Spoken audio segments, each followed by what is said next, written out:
Les animaux les plus dangereux et les plus puissants d'Afrique ont été désignés par les chasseurs sous le nom de Big Five, les 5 grands.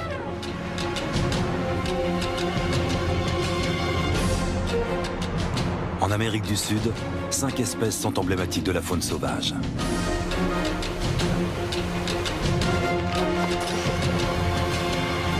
Nous avons sillonné ce vaste continent à la recherche de ces animaux hors du commun.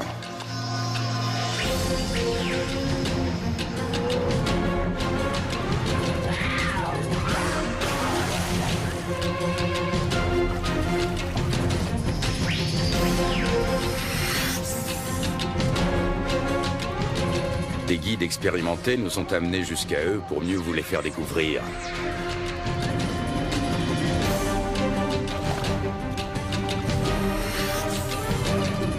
Les 5 grands animaux d'Amérique du Sud.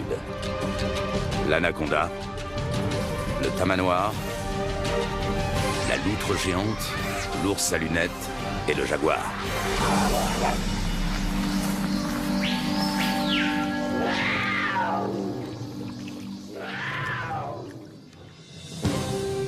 À l'époque où les safaris étaient synonymes de chasse pour quelques privilégiés, il fallait plusieurs semaines pour allier l'Amérique du Sud depuis l'Europe. Désormais, cela prend à peine une journée en avion. Direction le sud du Brésil sur la piste d'un magnifique prédateur.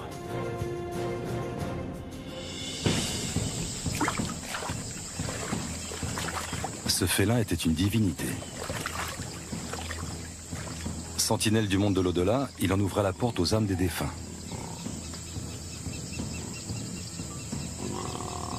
Dans de nombreuses civilisations d'Amérique du Sud, il était vénéré et craint à la fois. Des chamans se métamorphosaient en jaguar pour voyager dans l'autre monde.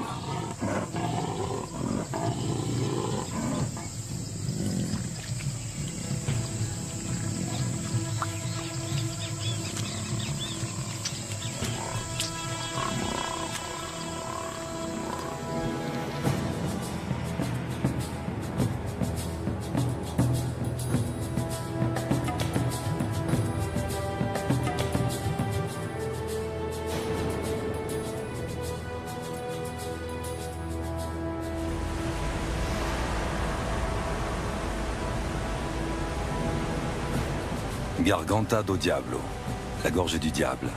Les chutes d'Iguassou sont parmi les plus impressionnantes du monde. Il y a 200 millions d'années, un violent tremblement de terre provoqua la séparation de l'Afrique et de l'Amérique du Sud.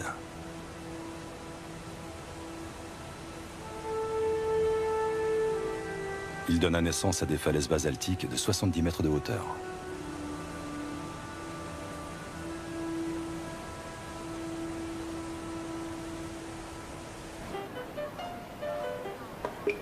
Représentants originaux de la faune sud-américaine, les coatis font partie des rares animaux que les touristes ont le loisir d'observer.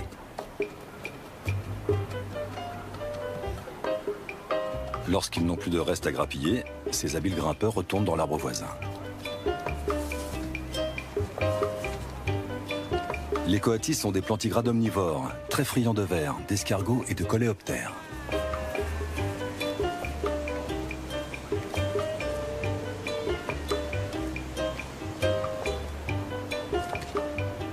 Mais leur recherche de nourriture ne se limite pas à la chasse aux insectes. Le contact avec les humains fait partie d'une stratégie bien rodée.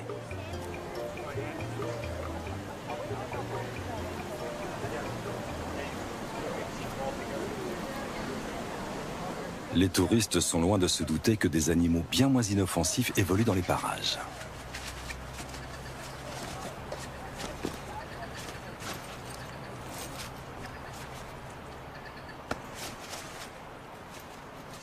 Des chercheurs du parc national sont logés à proximité des chutes d'Iguassou. Un jour, ils ont reçu une visite inattendue.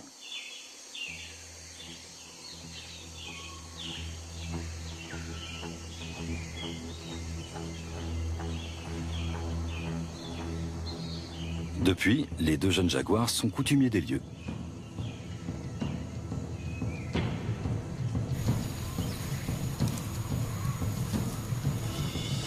Les 2 mâles semblent être en confiance.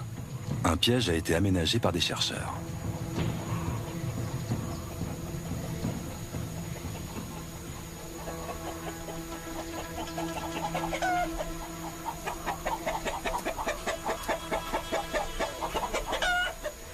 Malgré ce bel appât, les jaguars ne se jettent pas facilement dans la gueule du loup.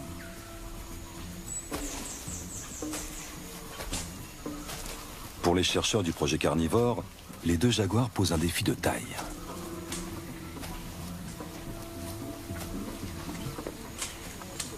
Depuis plus de 2 ans, l'équipe de Marina Ravie da Silva a installé des caméras pièges dans le parc national pour déterminer le nombre des jaguars et évaluer leur expansion. Pour l'instant, la priorité est de repérer les deux jaguars.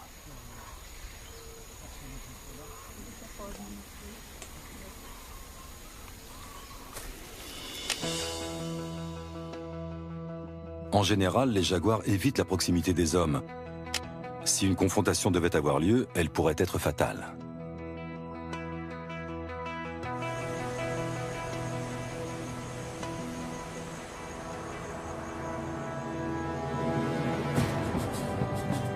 Les Indiens étaient déjà fascinés par les chutes d'Iguassou. La tribu des Guarani attribuait leur origine à un accès de colère du dieu serpent Mboy. C'est en faisant violemment trembler les rochers qu'il donna naissance à Iguassou, les grandes eaux.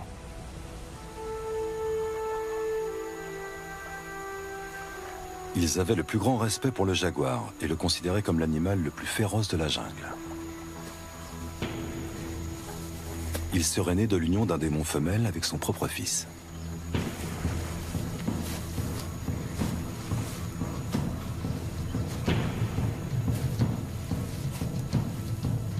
Les Guarani refusaient de le chasser, de crainte que son esprit ne s'empare d'eux.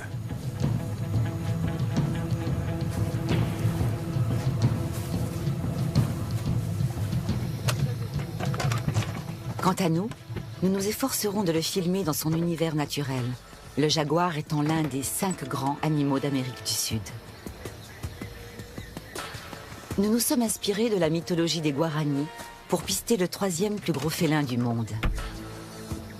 Notre secteur de recherche, situé au cœur de la plus grande plaine alluviale du monde, le Pantanal, n'est accessible qu'en avion.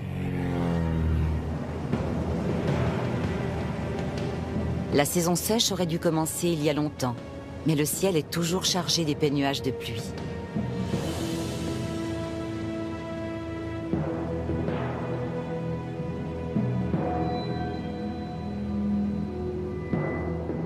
Les inondations vont contrecarrer notre projet et rendre difficile l'atterrissage.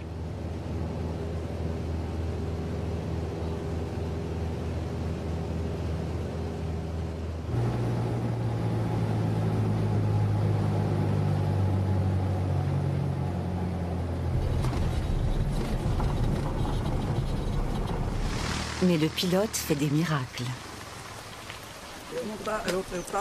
C'est Lukas Leutzinger qui nous accueille au sol.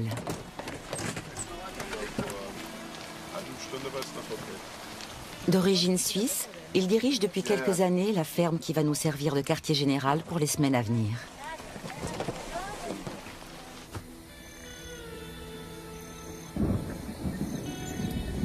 Suite aux pluies diluviennes, Lukas et sa famille ont été entièrement coupés du monde durant 10 jours.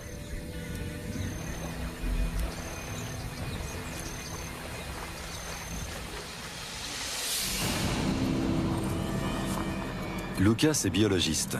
Soucieux du bien-être de la faune sauvage, il laisse à l'état naturel près de la moitié de sa propriété de 11 000 hectares.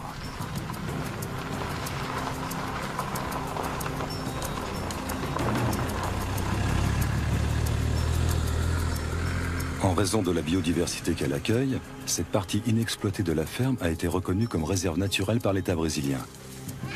Une quarantaine d'espèces de mammifères côtoient plus d'une dizaine d'espèces de reptiles.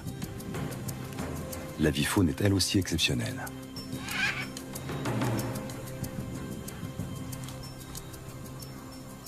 Les capybaras sont les plus gros rongeurs du monde. Leur ennemi juré est le caïman.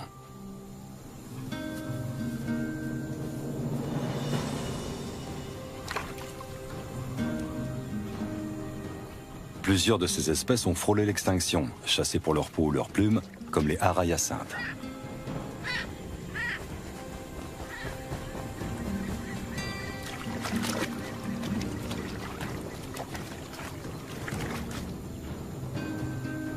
Depuis une dizaine d'années, le Brésil reconnaît officiellement ses réserves privées, véritables zones de protection contre les braconniers.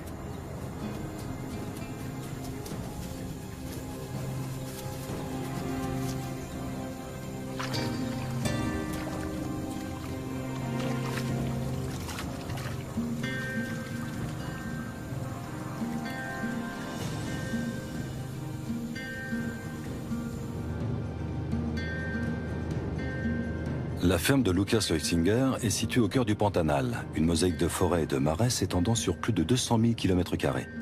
L'avion est souvent le seul moyen d'inspecter ces troupeaux.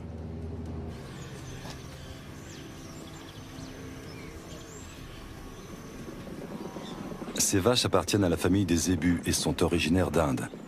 Ce sont des animaux robustes et en grande partie autonomes, mais qui nécessitent une surveillance ponctuelle.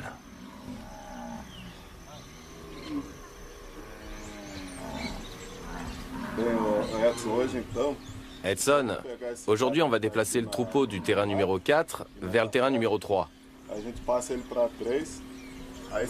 Tu le conduiras ensuite dans le numéro 2 en passant par l'arche. Pour le dernier tronçon, il faudra faire traverser le troupeau à la nage. Ça ira? Oui, T'es sûr? oui. C'est juste que Paolo nage comme un fer à repasser.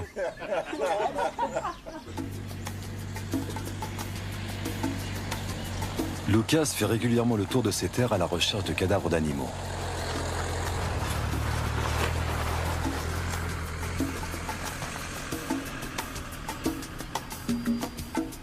Un vol de vautours est un signe infaillible.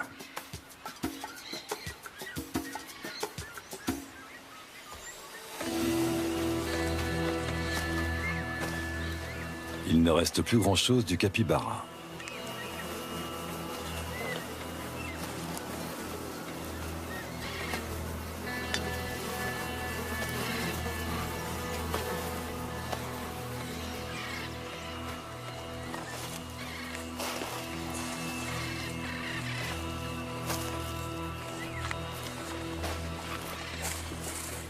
Une empreinte de patte indique que le capybara a été dévoré par un jaguar adulte.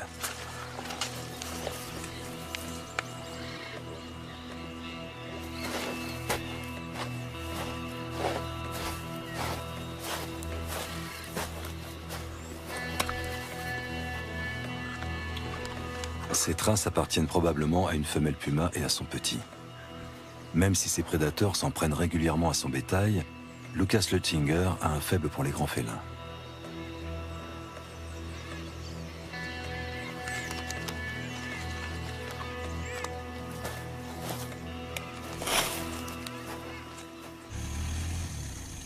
En novembre 2008, il a noué une relation très particulière avec l'un d'eux. À l'époque, il travaillait comme biologiste avec des spécialistes des jaguars. Il avait capturé une femelle et l'avait équipée d'un émetteur.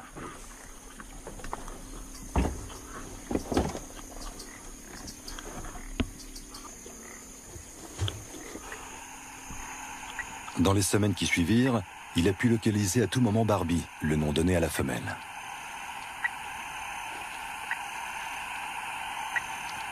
Barbie était pleine lors de sa capture. Sur ces images, le petit à ses côtés est âgé d'un peu plus d'1 an. Barbie et sa fille Barbina avaient l'habitude de fréquenter les berges d'un marais presque asséché.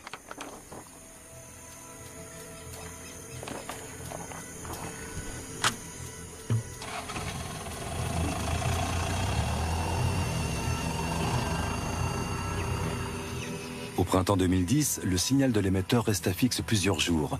Lucas dut se rendre à l'évidence. Barbie était morte.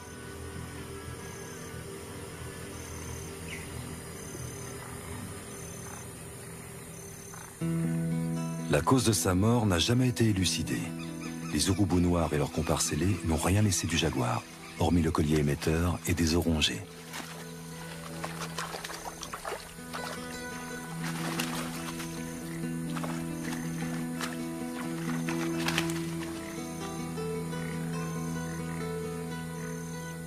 Mais qu'est-il advenu de sa fille? Si elle est encore en vie, où peut-elle bien se cacher?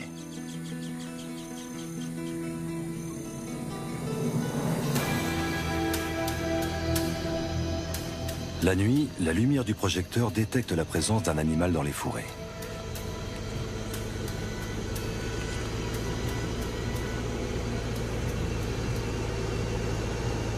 Lucas Leutzinger l'a traqué durant des semaines, presque toutes les nuits. Cette silhouette pourrait bien être celle d'un jeune jaguar.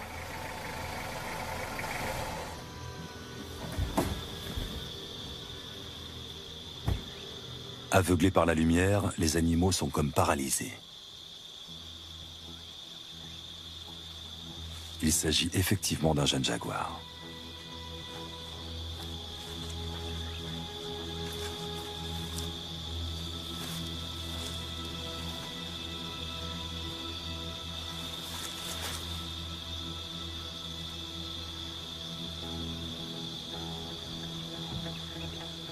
C'est bien Barbina qui le regarde droit dans les yeux.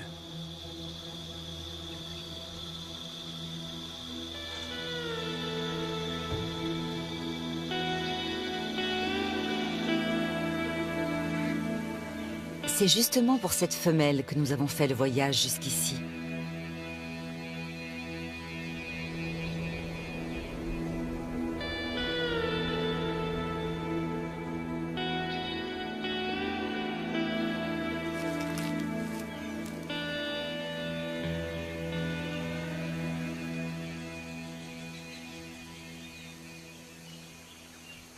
Nous allons devoir traverser une vaste zone inondée, et ce n'est pas un mince obstacle.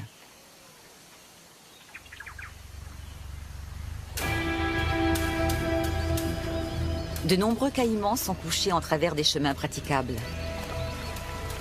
Mais notre voiture les fait détaler comme les capybaras.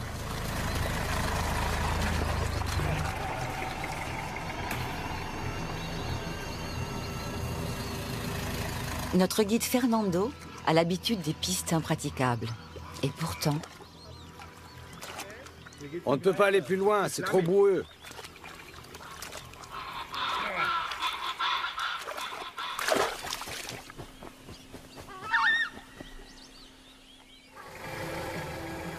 Et il n'y a pas d'autre route. La clôture qui sépare la ferme de Lucas de la propriété voisine ne nous laisse pas le choix. Fernando nous montre qu'un pantanero moderne n'est pas seulement expert dans le maniement d'un cheval.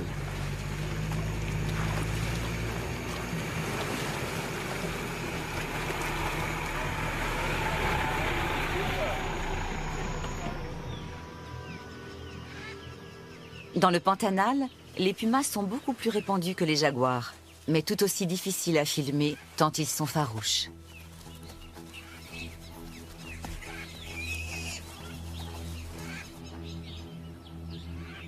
Le puma semble tiraillé entre sa peur de l'homme et son instinct de prédateur.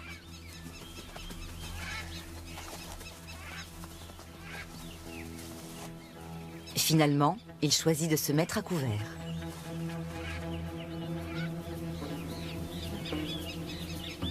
Les araignées à baldaquin se déplacent le dos en bas et attendent que des insectes viennent s'emprisonner dans leur toile.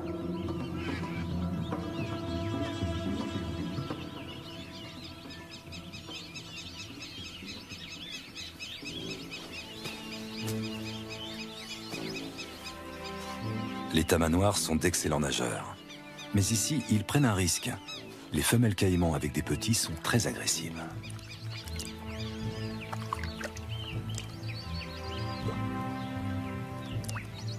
Les petits caïmans sont à la merci des hérons, des cigognes, voire de leurs propres congénères.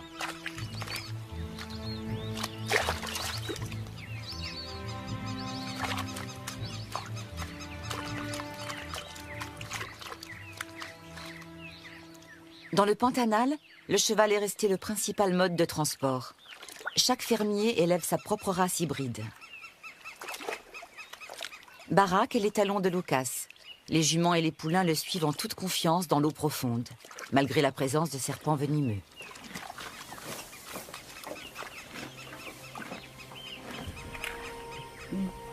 Face à un congénère, l'étalon serait devenu agressif, mais il semble bien disposé à notre égard.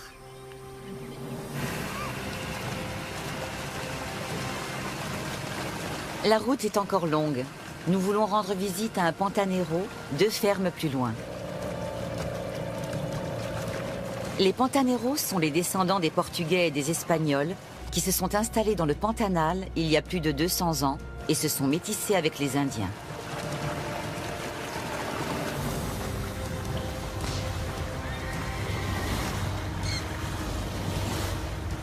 Lorsque la chasse aux jaguars et aux pumas était encore autorisée, chaque ferme ou presque avait parmi ses employés un pantanero, spécialement affecté à cette activité.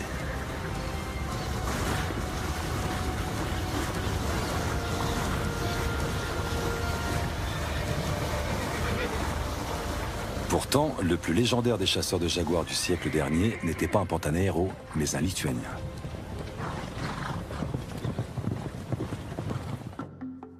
Sacha Zimmel a même fait filmer ses exploits. Il commençait par chercher la piste du félin avec des chiens. Un Pantanero lui avait appris à se servir d'une sagaie, un javelot de 2 mètres de long. En 1925, Sacha Zimmel tua son premier jaguar.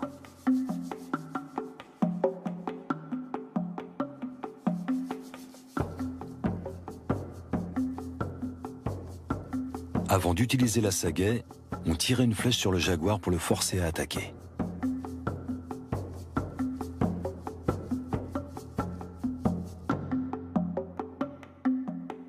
Blessé et cerné par une meute de chiens, le malheureux félin n'avait aucune chance. Sacha Zimmel en aurait tué plus d'une centaine.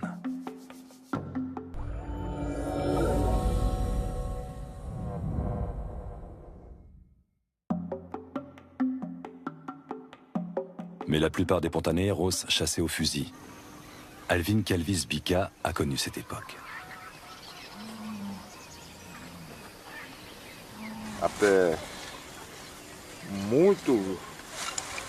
J'ai vu beaucoup de jaguars. J'en ai capturé 6 ou 7 et une dizaine de jeunes. Chaque fois qu'un jaguar tuait une vache ou un taureau, un cow-boy partait à sa poursuite avec un chien et son courage pour l'abattre. S'il réussissait, il recevait un cheval ou une vache en échange de la fourrure.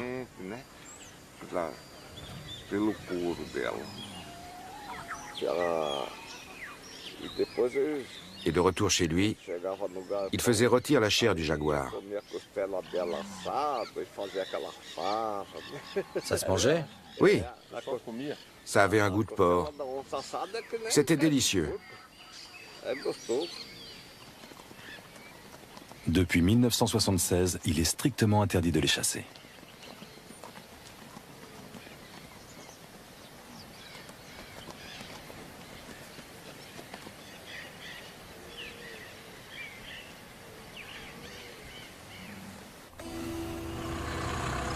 Fernando, tu m'entends? Affirmatif. Vous êtes où? On est sur la route de Caranda, on va à la baie aux Caïmans. T'as vu des traces? Des traces de jaguar? Oui. Non, j'ai rien vu. Celui qui a vu quelque chose, c'est Paolo hier, du côté de Tapera. Avec Lucas, nous cherchons le meilleur endroit pour installer une caméra à vision nocturne. C'est incroyable. Ce sont des empreintes de jaguar. Il est passé par là il y a au moins 2 heures. Peu avant la tombée de la nuit, nous pouvons enfin installer la caméra près de l'endroit où Lucas a relevé des traces.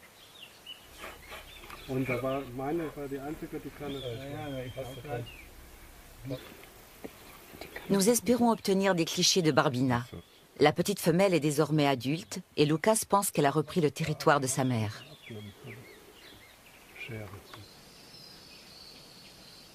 Nous ne pourrons régler le projecteur à infrarouge de la caméra qu'une fois l'obscurité complète. Comme chaque soir, nous sommes assaillis par les moustiques dès que le soleil disparaît derrière l'horizon.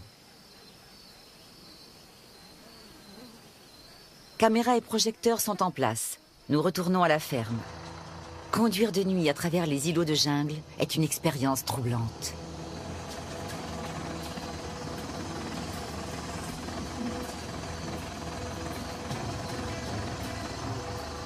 La lumière des phares réfléchit les yeux des nombreux caïmans à l'affût dans l'eau.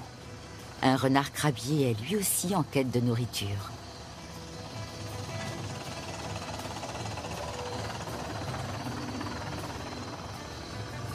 Une famille de capybaras a élu domicile à proximité de la ferme. Ce n'est pas un hasard si nous les croisons près du portail. Le potager est juste à côté, rempli de végétaux tendres dont ils raffolent.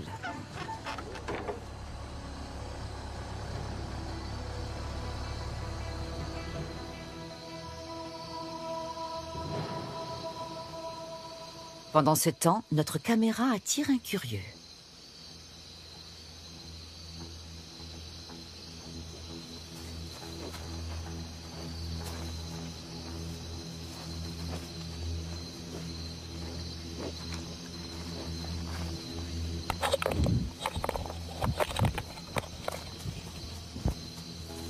On peut dire adieu aux clichés nocturnes.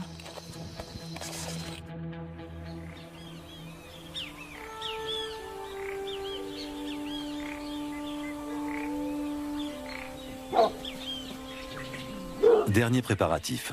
Les chiens sont surexcités. Ils sentent déjà la piste qu'ils vont suivre.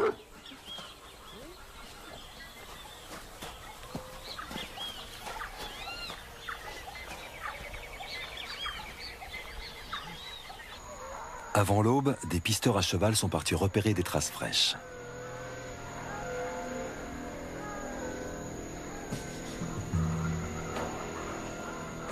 Objectif, capturer Barbina et l'équiper d'un collier émetteur. Mais ces traces s'arrêtent souvent au bord de l'eau.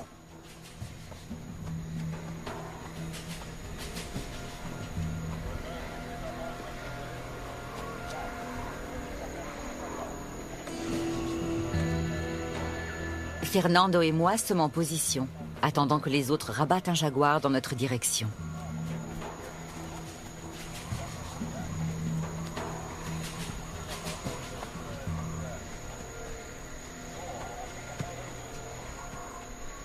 Fernando a déjà participé à plusieurs battues, mais elles n'ont débouché qu'une seule fois sur une capture, celle de Barbie. On fait intervenir les chiens une dernière fois.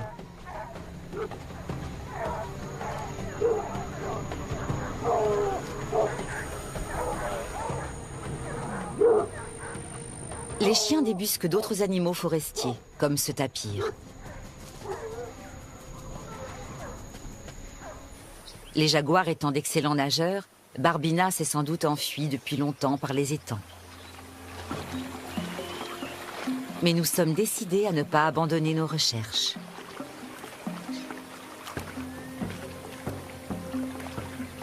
Nous avons la chance inouïe d'observer un deuxième tapir du Brésil. Cet animal cousin du cheval et du rhinocéros passe la moitié de sa vie dans l'eau.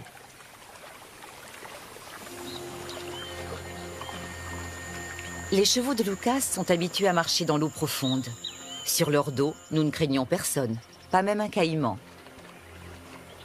D'ailleurs, les bêtes les plus dangereuses sont les serpents.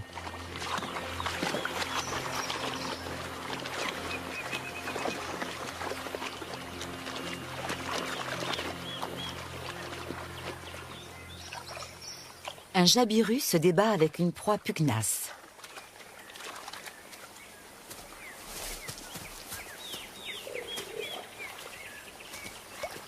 Ce que nous avions d'abord pris pour un serpent est une anguille.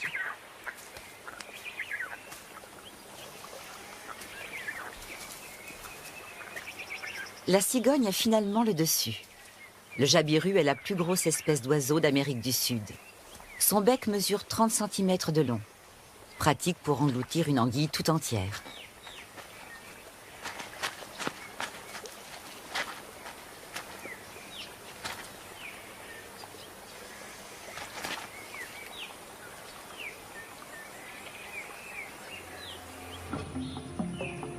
Les jaguars fréquentent parfois les parties asséchées des berges du Rio Negro. D'ordinaire, ce canal est un chemin. Cela prendra un certain temps avant qu'il ne soit de nouveau praticable.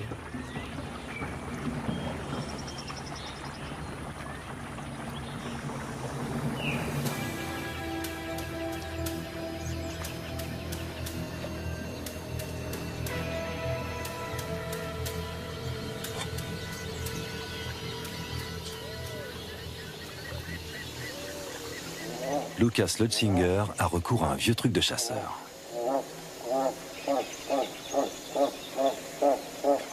Il s'assoit dans le bateau, car l'opération n'est pas sans risque.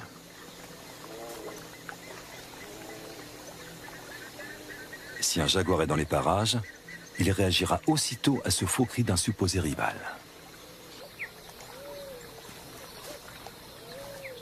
Le Nandou ne panique pas. Il ne peut se fier qu'à ses yeux et à sa vélocité.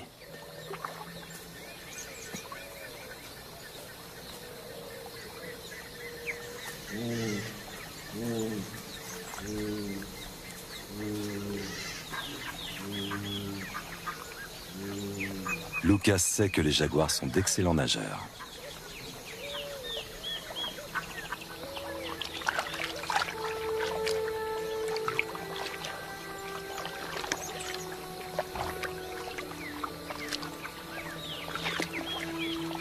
La majorité des animaux du Pantanal sont parfaitement adaptés à la vie dans les zones inondées.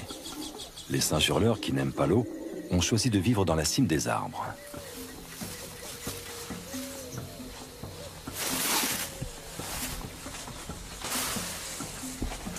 Si nous voulons trouver des traces, il faut se concentrer sur les îlots de forêt au sec, où Lucas Leutzinger a installé des caméras pièges. Cet appareil a déjà pris des photos de Barbina.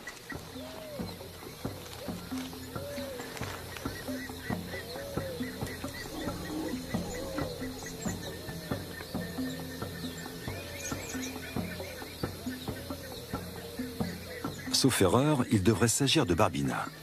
L'appareil s'est déclenché toutes les secondes. La femelle était pressée.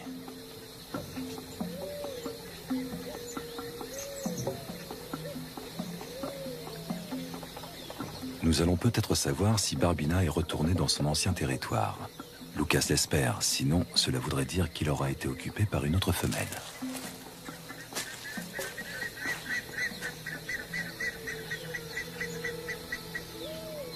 Les jaguars, aussi bien les mâles que femelles, se battent pour leur territoire.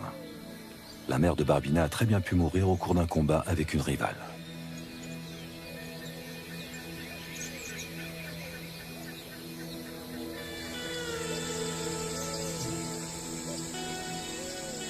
Nous admirons une dernière fois le magnifique ciel étoilé du sud du Pantanal.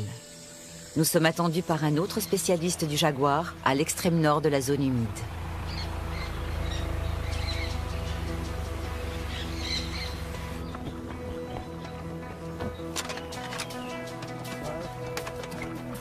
Nous passerons les prochains jours sur un bateau qui nous conduira jusqu'au secteur de recherche de Douglas Trent.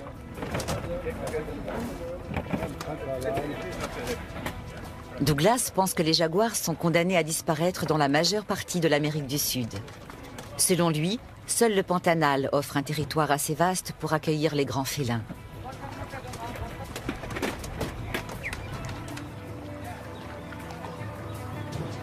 Au début de notre périple, le capitaine raconte à Douglas une histoire qui résonne comme une mise en garde. J'avais vu un jaguar 2 jours plus tôt. Et j'avais dit aux pêcheurs de ne pas dormir dans leur tente. Ils sont quand même allés pêcher. Ça s'est passé à 6 heures du soir. Lequel des deux l'a attaqué? Tous les deux. Le premier lui a arraché une jambe, puis le deuxième jaguar est arrivé tout de suite après et lui a sauté à la gorge. Je le connaissais, c'était un type très bien. La mésaventure du neveu du capitaine remonte à quelques années. Il avait passé la nuit avec son père et d'autres pêcheurs dans la jungle. Lorsqu'il est sorti de sa tente, en pleine nuit, un couple de jaguars l'a attaqué et l'a traîné dans la forêt sur 80 mètres. Son père n'a rien pu faire pour le sauver.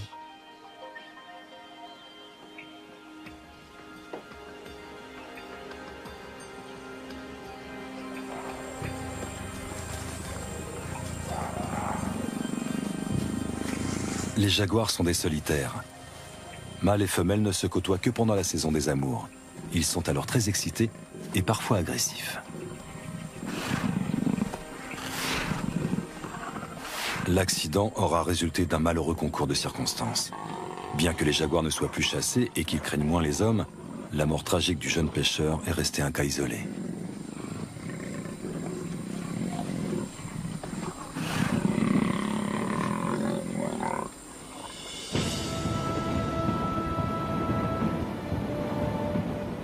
Nous avons voyagé toute la nuit sur le Rio Paraguay, en direction du sud. La zone est interdite à la pêche, le temps de reconstituer les stocks de poissons qui ont chuté de façon drastique.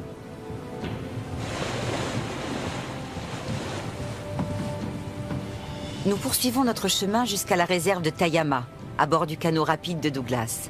Seul le hors-bord à fond plat nous permettra d'explorer les ramifications d'un bras du Rio Paraguay.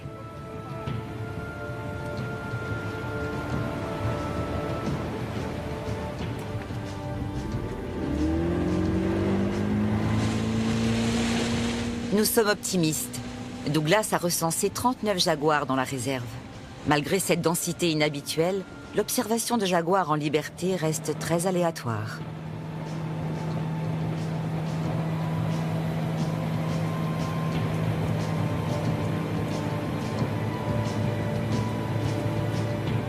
La réserve de Tayama, d'une superficie de plus de 11 000 hectares, est une des plus anciennes zones protégées du Pantanal. Selon Douglas, elle ferait office de territoire de transit. C'est ce qui expliquerait le grand nombre de jaguars.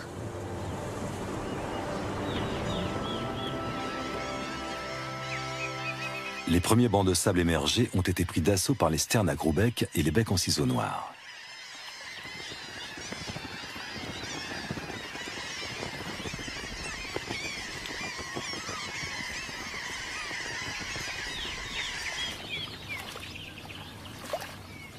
Les feuilles des nénuphars géants peuvent atteindre plus d'1 mètre de diamètre.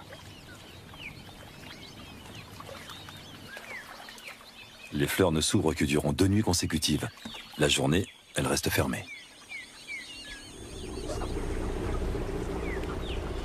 Un jaguar, un jaguar. C'est un couple de jaguars. Dans la réserve de Tayama, ils se déplacent d'île en île en nageant, des conditions qui les avantagent pour chasser.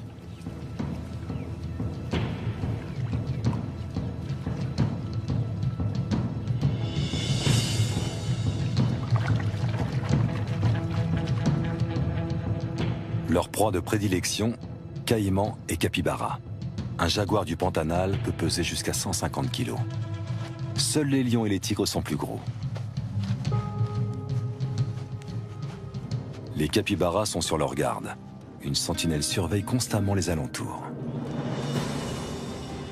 Un jaguar en maraude est aussitôt repéré.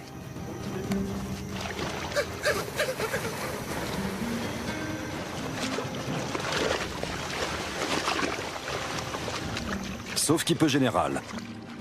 Heureusement, les capybaras peuvent parcourir de longues distances en plongée.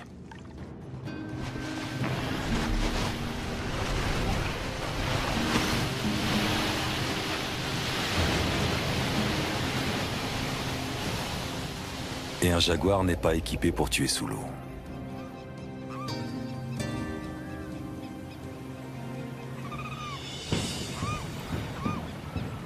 Les jaguars adorent prendre un bain de soleil sur les berges du fleuve. Douglas connaît quelques-uns de leurs coins favoris.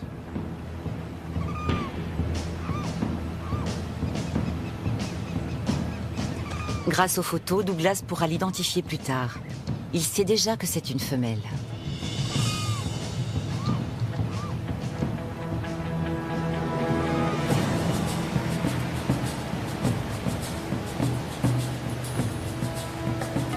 Chaque soir, nous remontons à bord du bateau à un endroit différent. Car pour faire le tour de la réserve de Tayama, notre capitaine voyage jusque tard dans la nuit.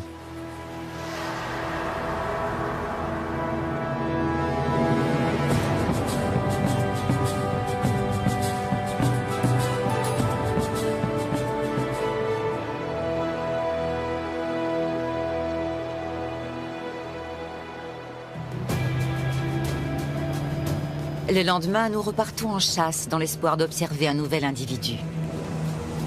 Si possible, un de ceux que Douglas n'a pas encore photographiés.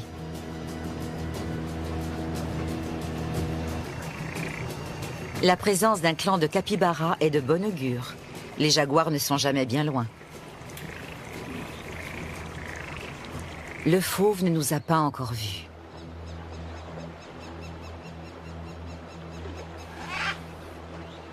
Douglas croit le reconnaître. Chaque individu possède des marques distinctives sur sa fourrure.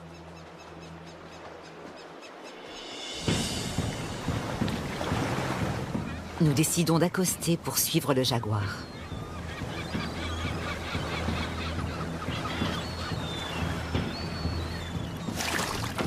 Même Douglas ignore comment l'animal réagira s'il se sent menacé. Pour rappel, un jaguar est capable de transpercer le crâne d'un bœuf d'un seul coup de dent. Douglas nous conseille de rester groupés.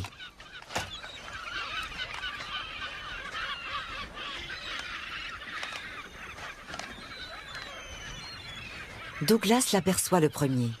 Le jaguar semble nous avoir repérés, mais reste étrangement serein.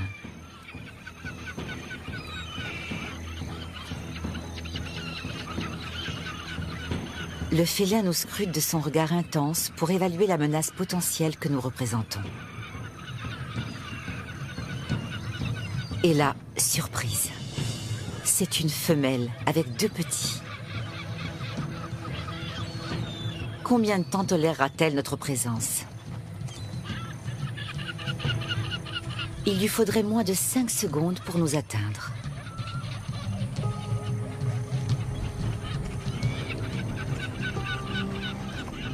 Mais nous retiendrons seulement le sentiment de bonheur intense d'avoir pu approcher d'aussi près ces magnifiques félins.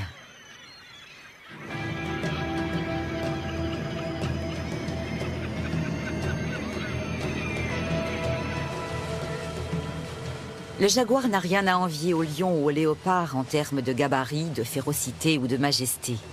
Et il a amplement mérité sa place parmi les 5 grands d'Amérique du Sud.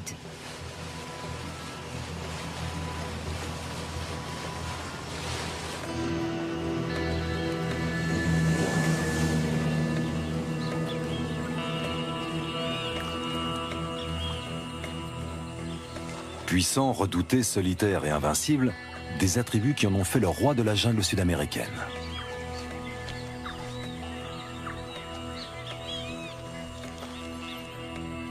De nombreux peuples indiens vénéraient le jaguar comme un dieu. Aujourd'hui, il a besoin d'être protégé.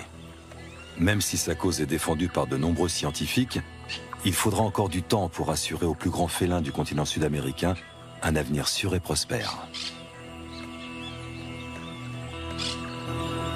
Demain, après une longue et périlleuse expédition dans les montagnes de l'Équateur, nous aurons la chance d'observer l'ours à lunettes, très redouté des paysans.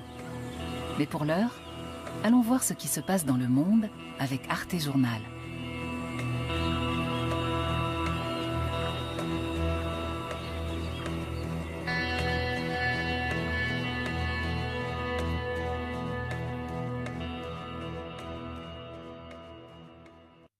Suivez le flux.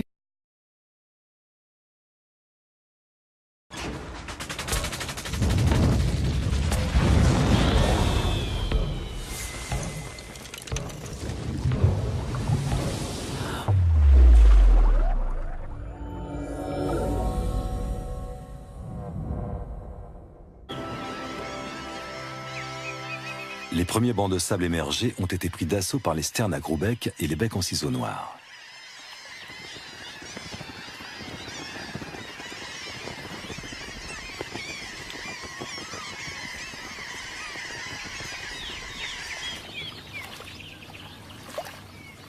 Les feuilles des nénuphars géants peuvent atteindre plus d'1 mètre de diamètre. Les fleurs ne s'ouvrent que durant 2 nuits consécutives. La journée, elles restent fermées. Un jaguar, un jaguar. C'est un couple de jaguars. Dans la réserve de Tayama, ils se déplacent d'île en île en nageant, des conditions qui les avantagent pour chasser.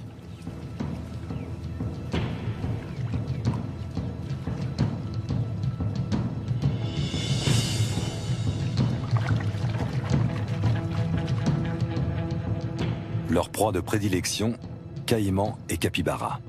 Un jaguar du Pantanal peut peser jusqu'à 150 kg. Seuls les lions et les tigres sont plus gros. Les capybaras sont sur leur garde. Une sentinelle surveille constamment les alentours. Un jaguar en maraude est aussitôt repéré.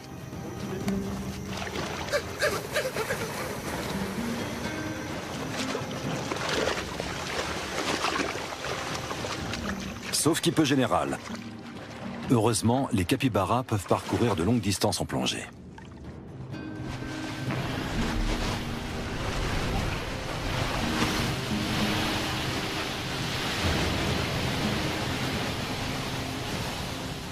Et un jaguar n'est pas équipé pour tuer sous l'eau.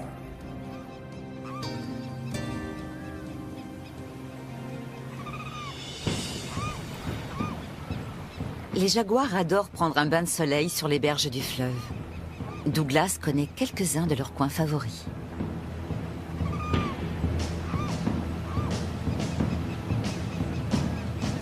Grâce aux photos, Douglas pourra l'identifier plus tard. Il sait déjà que c'est une femelle.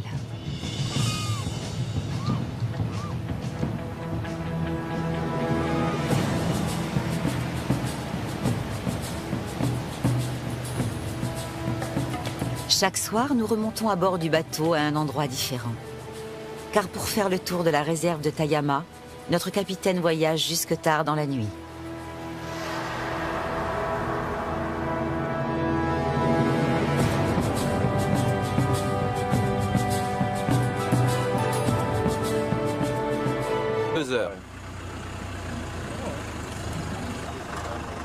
Peu avant la tombée de la nuit, nous pouvons enfin installer la caméra près de l'endroit où Lucas a relevé des traces.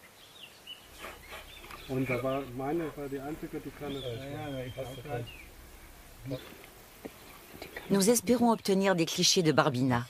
La petite femelle est désormais adulte et Lucas pense qu'elle a repris le territoire de sa mère.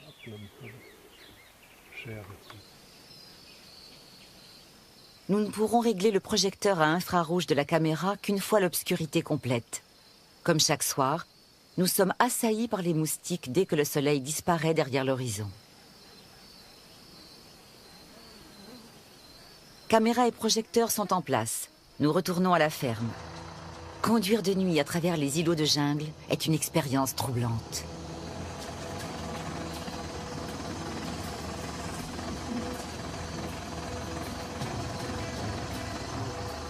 La lumière des phares réfléchit les yeux des nombreux caïmans à l'affût dans l'eau. Un renard crabier est lui aussi en quête de nourriture.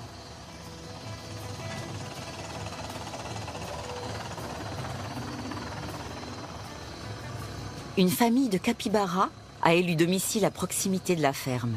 Ce n'est pas un hasard si nous les croisons près du portail. Le potager est juste à côté, rempli de végétaux tendres dont ils raffolent.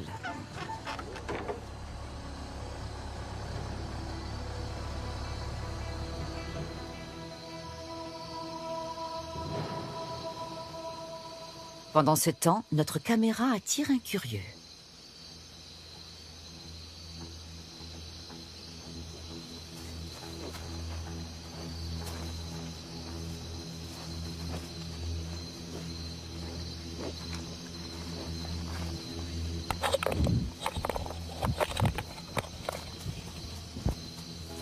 On peut dire adieu aux clichés nocturnes.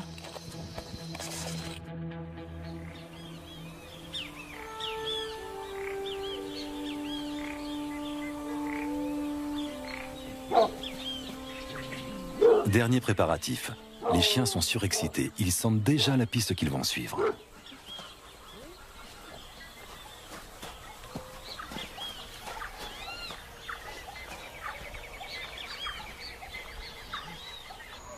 Avant l'aube, des pisteurs à cheval sont partis repérer des traces fraîches.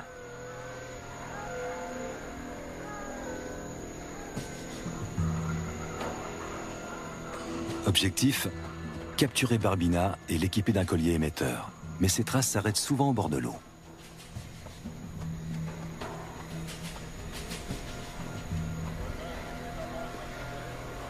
Ils sur la piste d'un magnifique prédateur.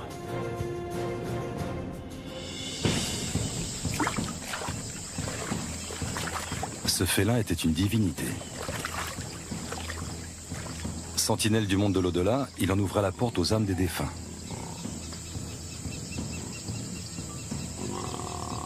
Dans de nombreuses civilisations d'Amérique du Sud, il était vénéré et craint à la fois. Des chamans se métamorphosaient en jaguars pour voyager dans l'autre monde.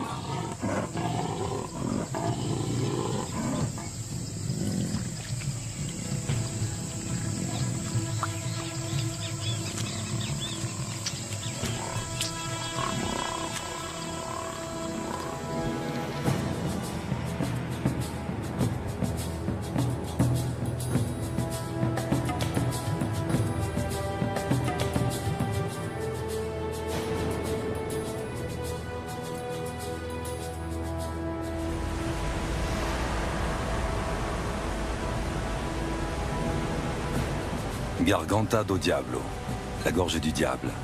Les chutes d'Iguassou sont parmi les plus impressionnantes du monde. Il y a 200 millions d'années, un violent tremblement de terre provoqua la séparation de l'Afrique et de l'Amérique du Sud.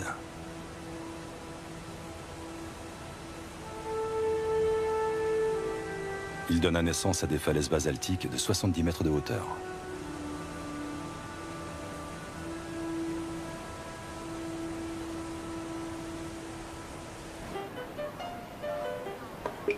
Représentants originaux de la faune sud-américaine, les coatis font partie des rares animaux que les touristes ont le loisir d'observer.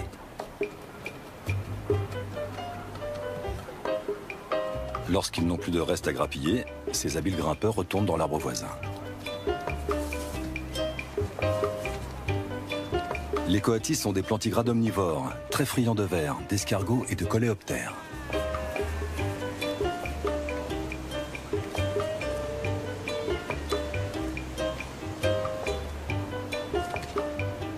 Mais leur recherche de nourriture ne se limite pas à la chasse aux insectes. Le contact avec les humains fait partie d'une stratégie bien rodée.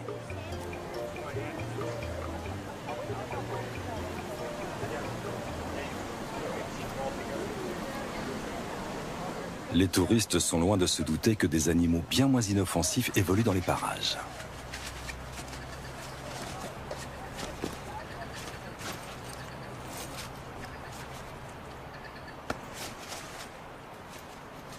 Des chercheurs du parc national sont logés à proximité des chutes d'Iguassou.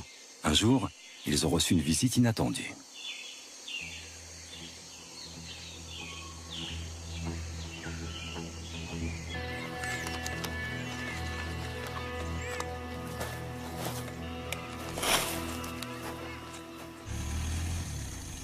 En novembre 2008, il a noué une relation très particulière avec l'un d'eux. À l'époque, il travaillait comme biologiste avec des spécialistes des jaguars. Il avait capturé une femelle et l'avait équipée d'un émetteur.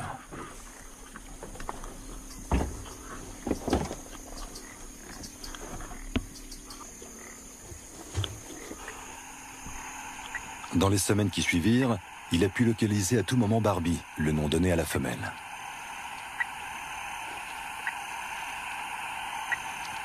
Barbie était pleine lors de sa capture. Sur ces images, le petit à ses côtés est âgé d'un peu plus d'1 an. Barbie et sa fille Barbina avaient l'habitude de fréquenter les berges d'un marais presque asséché.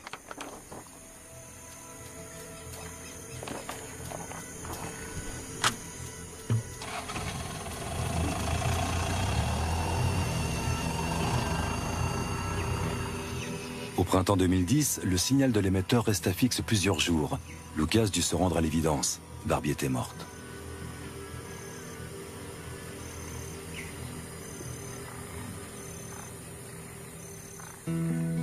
La cause de sa mort n'a jamais été élucidée.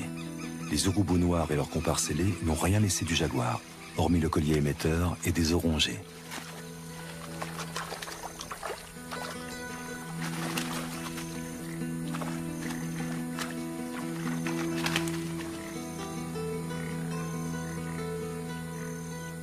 Mais qu'est-il advenu de sa fille? Si elle est encore en vie, où peut-elle bien se cacher?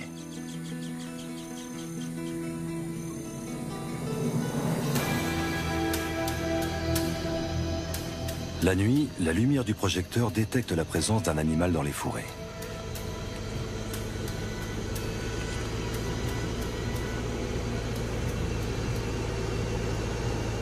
Lucas Leutzinger l'a traqué durant des semaines, presque toutes les nuits. Cette silhouette pourrait bien être celle d'un jeune jaguar.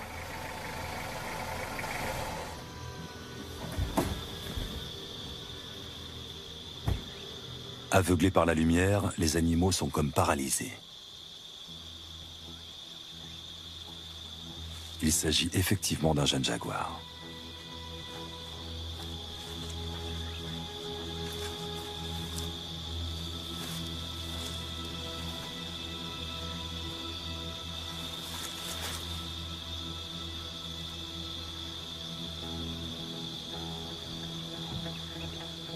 C'est bien Barbina qui le regarde droit dans les yeux.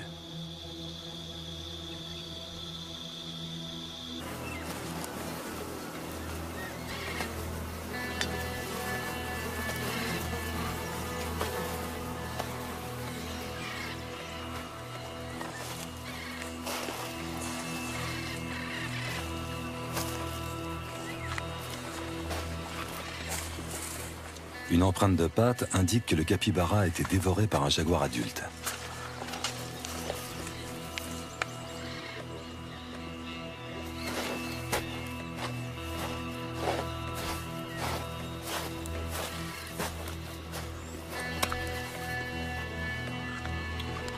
Ces traces appartiennent probablement à une femelle puma et à son petit. Même si ses prédateurs s'en prennent régulièrement à son bétail, Lucas Luttinger a un faible pour les grands félins.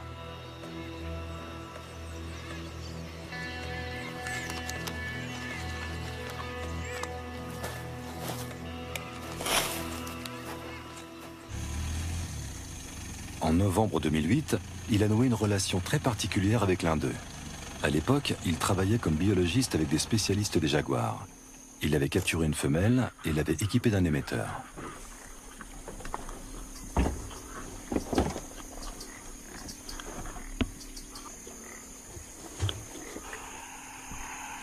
Dans les semaines qui suivirent, il a pu localiser à tout moment Barbie, le nom donné à la femelle.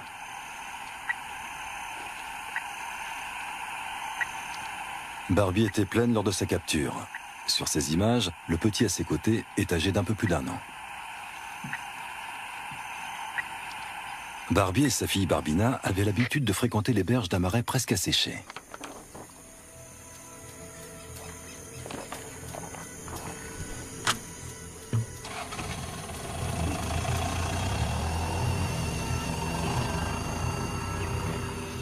Au printemps 2010, le signal de l'émetteur resta fixe plusieurs jours. Lucas dut se rendre à l'évidence. Barbie était morte.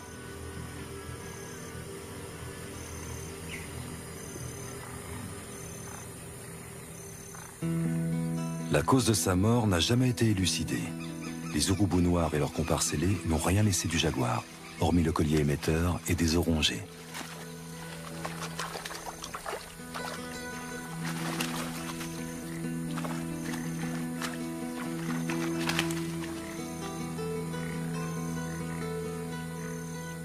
Mais qu'est-il advenu de sa fille?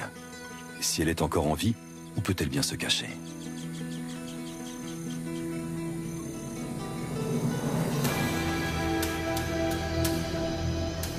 La nuit, la lumière du projecteur détecte la présence d'un animal dans les fourrés.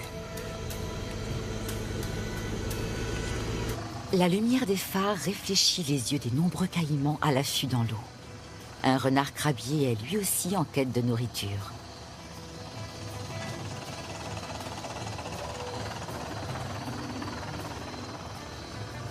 Une famille de capybaras a élu domicile à proximité de la ferme. Ce n'est pas un hasard si nous les croisons près du portail. Le potager est juste à côté, rempli de végétaux tendres dont ils raffolent.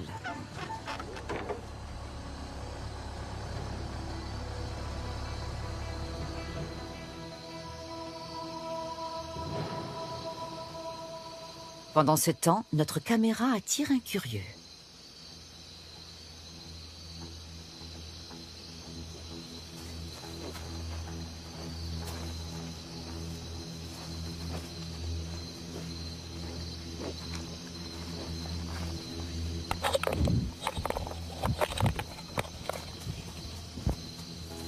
On peut dire adieu aux clichés nocturnes.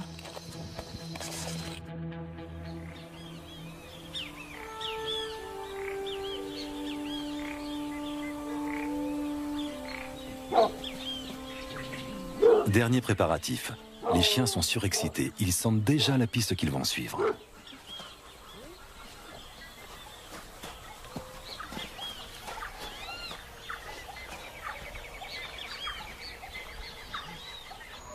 Avant l'aube, des pisteurs à cheval sont partis repérer des traces fraîches.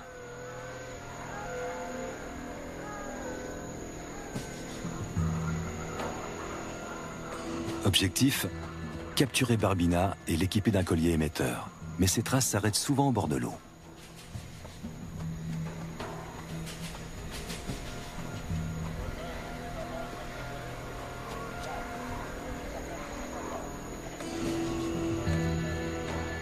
Fernando et moi sommes en position, attendant que les autres rabattent un jaguar dans notre direction.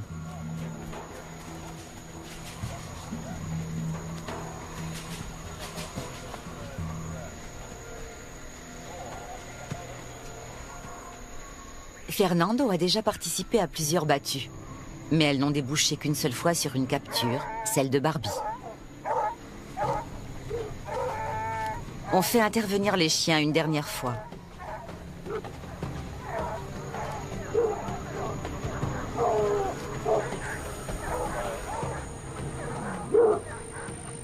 Les chiens débusquent d'autres animaux forestiers, comme ce tapir.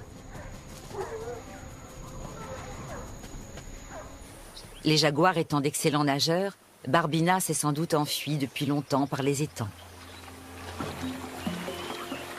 Mais nous sommes décidés.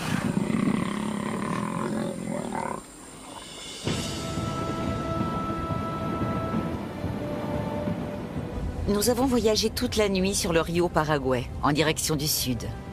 La zone est interdite à la pêche, le temps de reconstituer les stocks de poissons qui ont chuté de façon drastique.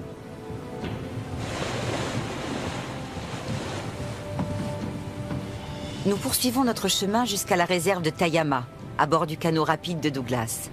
Seul le hors-bord à fond plat nous permettra d'explorer les ramifications d'un bras du Rio Paraguay.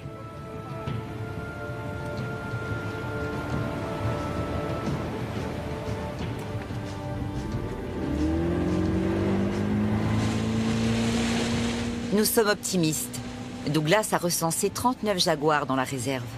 Malgré cette densité inhabituelle, l'observation de jaguars en liberté reste très aléatoire.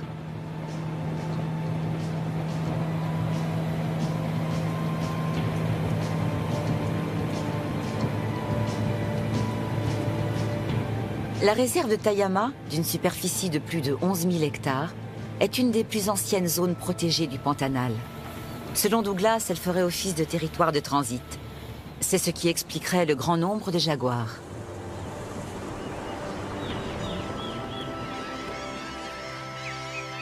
Les premiers bancs de sable émergés ont été pris d'assaut par les sternes à gros bec et les becs en ciseaux noirs.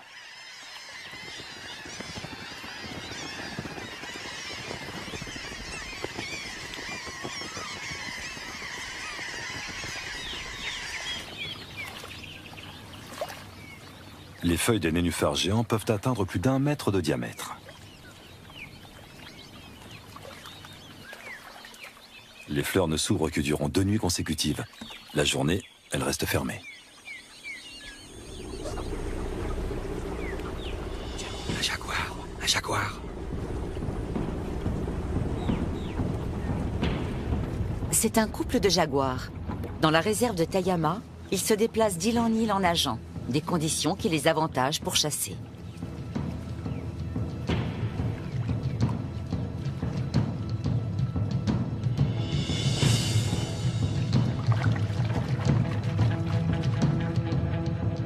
Leur proie de prédilection, caïman et capybara. Un jaguar du Pantanal peut peser jusqu'à 150 kg. Seuls les lions et les tigres sont plus gros. Les capybaras sont sur leur garde. Une sentinelle surveille constamment les alentours. Un jaguar en maraude est aussitôt repéré.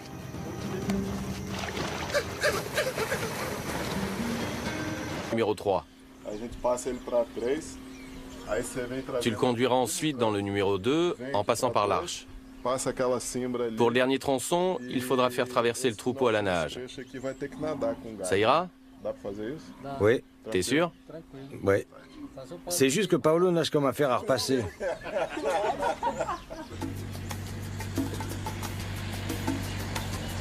Lucas fait régulièrement le tour de ces terres à la recherche de cadavres d'animaux.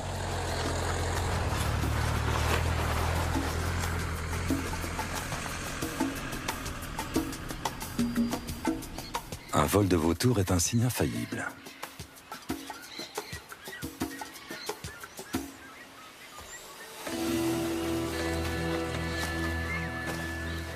Il ne reste plus grand-chose du capybara.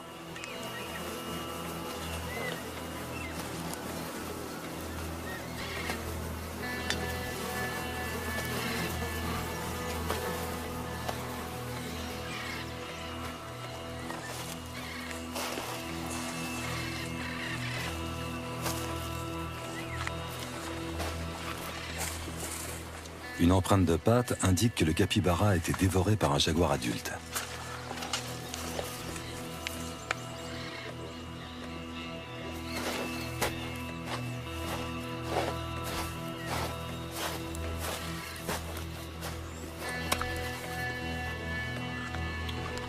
Ces traces appartiennent probablement à une femelle puma et à son petit. Même si ses prédateurs s'en prennent régulièrement à son bétail, Lucas Luttinger a un faible pour les grands félins.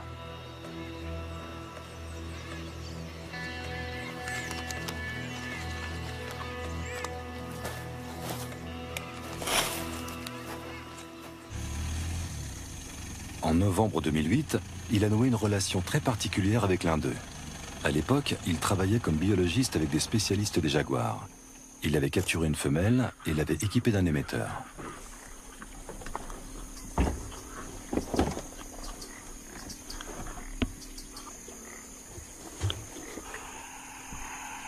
Dans les semaines qui suivirent, il a pu localiser à tout moment Barbie, le nom donné à la femelle.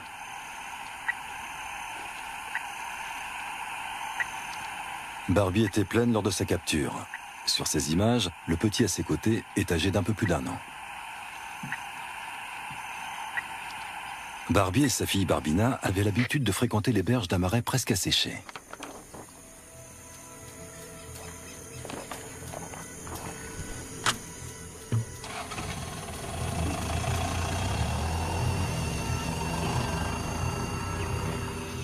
Au printemps 2010, le signal de l'émetteur resta fixe pas à la chasse aux insectes. Le contact avec les humains fait partie d'une stratégie bien rodée.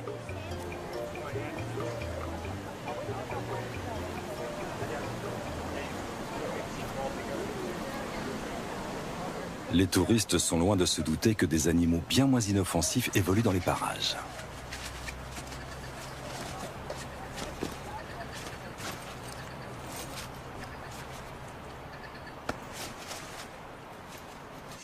Des chercheurs du parc national sont logés à proximité des chutes d'Iguassou. Un jour, ils ont reçu une visite inattendue.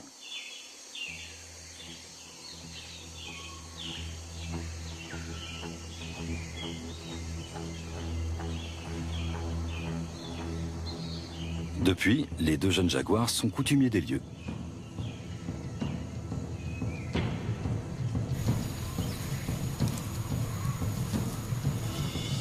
Les deux mâles semblent être en confiance. Un piège a été aménagé par des chercheurs.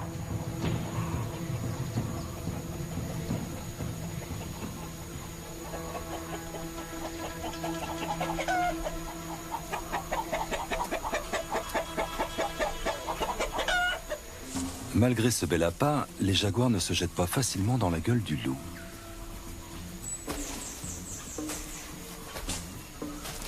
Pour les chercheurs du projet carnivore, les deux jaguars posent un défi de taille.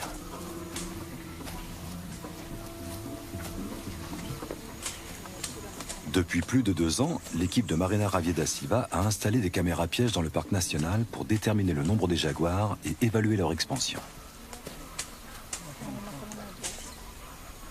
Pour l'instant, la priorité est de repérer les deux jaguars.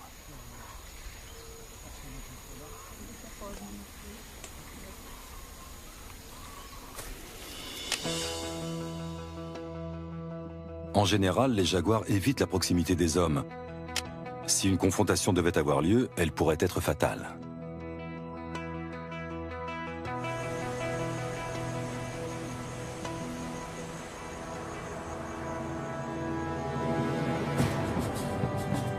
Les Indiens étaient déjà fascinés par les chutes d'Iguassou.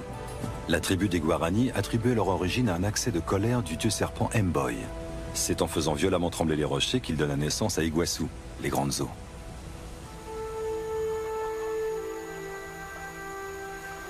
Ils avaient le plus grand respect pour le jaguar et le considéraient comme l'animal le plus féroce de la jungle. Il serait né de l'union d'un démon femelle avec son propre fils.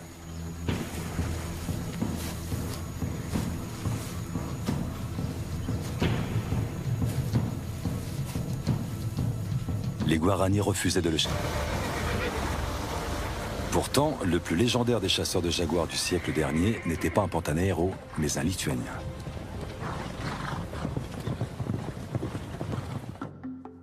Sacha Zimmel a même fait filmer ses exploits. Il commençait par chercher la piste du félin avec des chiens. Un Pantaneiro lui avait appris à se servir d'une sagaie, un javelot de 2 mètres de long.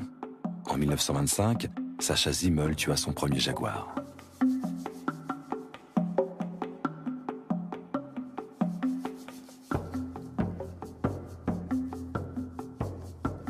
Avant d'utiliser la sagaie, on tirait une flèche sur le jaguar pour le forcer à attaquer.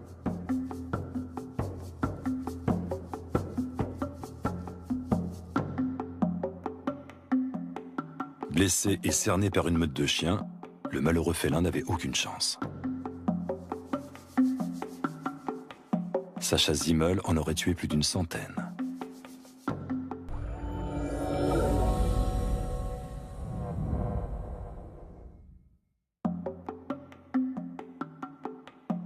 Mais la plupart des Pontaneros chassaient au fusil.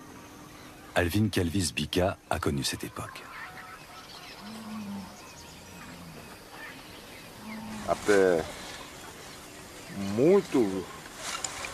J'ai vu beaucoup de jaguars. J'en ai capturé 6 ou 7 et une dizaine de jeunes. Chaque fois qu'un jaguar tuait une vache ou un taureau, un cow-boy partait à sa poursuite avec un chien et son courage pour l'abattre. S'il réussissait, il recevait un cheval ou une vache en échange de la fourrure.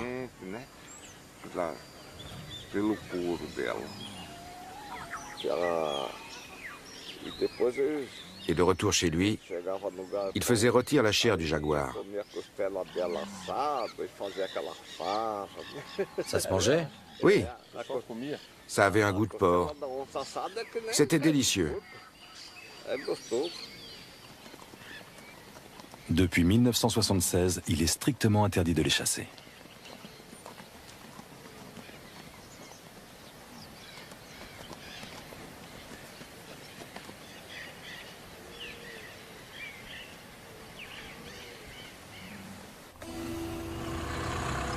Fernando, tu m'entends? Affirmatif. Vous êtes où? On est sur la route de Caranda, on va à la baie aux Caïmans. T'as vu des traces?